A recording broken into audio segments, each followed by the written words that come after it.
Bismillahirrahmanirrahim.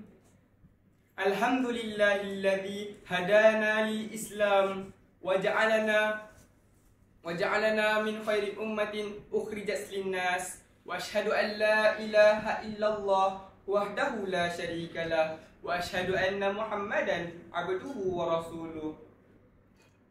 Salawatu rabbi wa salamuhu alaihi wa ala alihi wa sahbihi ajma'in.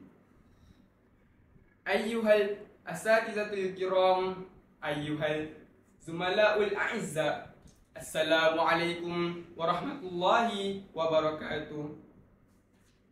Mawdu'u hadisi yawm huwa al-adab wal qiyam, dafi'an li tashkil jil rabbani. Ayyuhal ahibbah, innal adab wal qiyam huma asas bina'il insan as-salih wa huma al-mizanul ladzi taqasu bihi al-aqladul fardi was-sulukil mujtama'. Fal adab yu'allimuna husnat ta'amul ma'allah wa ma'an nas wa yuhadzibul lisan wal jawarih, bainama al-qiyam tuwajjih hayatana nahwal khair wa tub'iduna anir razail wasyurur.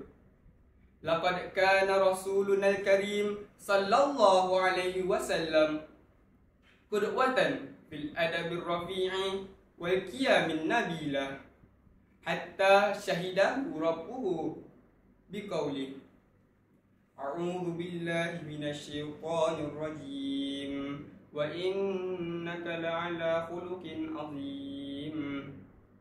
Sadaqallahul azim. Faman arada an yakuna minal jilir rabbani fa'alayhi an yaktadi bi fi sulukihi wa adabi.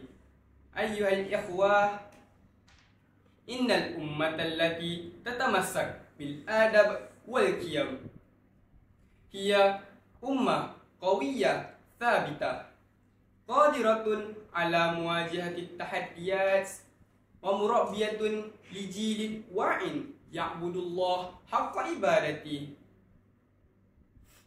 wa yas'a li nahbati dinihi wa watanihi.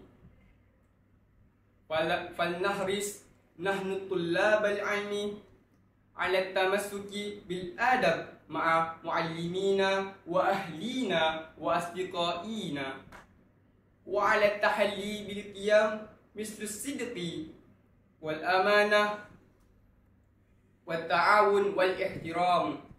Fa inna hadhihi as-sifat tasna'u jilan rabbaniyan yahmilu rayatal islam wa yanshurul khaira fil ard. Wa fil khitam usi nafsi wa iyyakum bit tahalli bil adab wal qiyam fi kulli zaman wa makan, li'annahuma sirrun najah fid dunya wa sababul fawzi fil akhirah. Wassalamu alaikum warahmatullahi wabarakatuh.